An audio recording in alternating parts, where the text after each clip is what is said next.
What's up, everybody? So making an update review here on the Furious 60 volt EMX 1,000-mile update. To be specific, it's really, if I can get the zoom to focus there. Sorry. Well, it's 917 to be specific, but essentially 1,000 miles. Overall, bike is still awesome. Every other ride I have noticed, I will go through with the different Allen keys and make sure everything's tight, because you'll notice there will be some bolts that will come loose over time. Especially your axle nuts, you want to make sure you keep those properly snug. And I still stand totally behind replacing the tires as soon as you get it, because those CST Scouts, I think they were, are just not very good.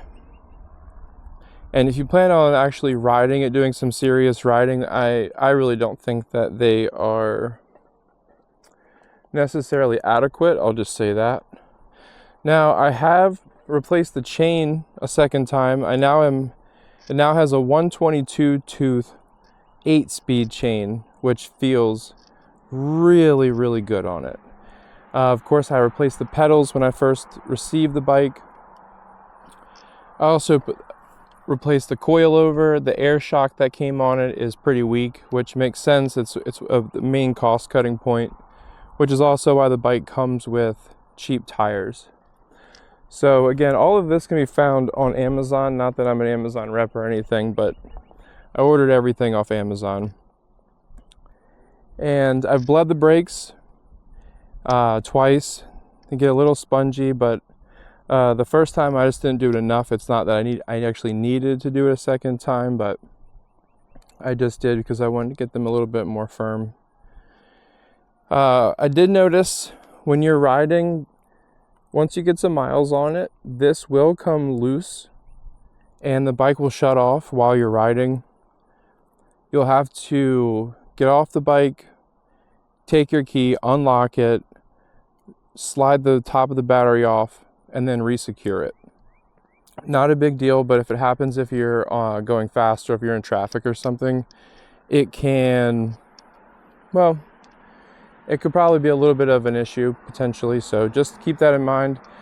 I started riding with a bungee cord wrapped around the battery just to keep it more snug, and I thought about putting some dielectric grease in the connector itself to keep the connection more secure. So anyhow, overall the bike has been fantastic. You just need to make sure you keep up on the maintenance on it, make sure you keep your hardware tight.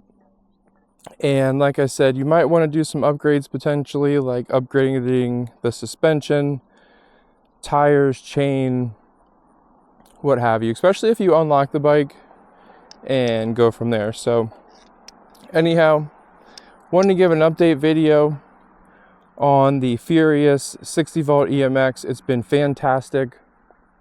Again, I've had no major issues with it, and the battery has been holding strong. I usually use it in only rear motor for the most part, which does just fine. When I want to really get down, give it all the juice, I'll put it in dual motor, or if I need to get out of whatever situation I'm currently in, or I need to actually be going really fast, the dual motor is amazing and almost feels even more safe to have, because you have that ability to have all that power and disappear essentially if you need to. So anyhow, Furious EMX 60 volt, black on black, pretty awesome for an e-bike, and 1,000 miles, going strong. Just keep up on doing maintenance, and anyhow, I'll see you all on the next ride along video. Hope everybody is having a great day, a great evening, a great weekend, and try to smile. And I'll catch you on the next one. Peace.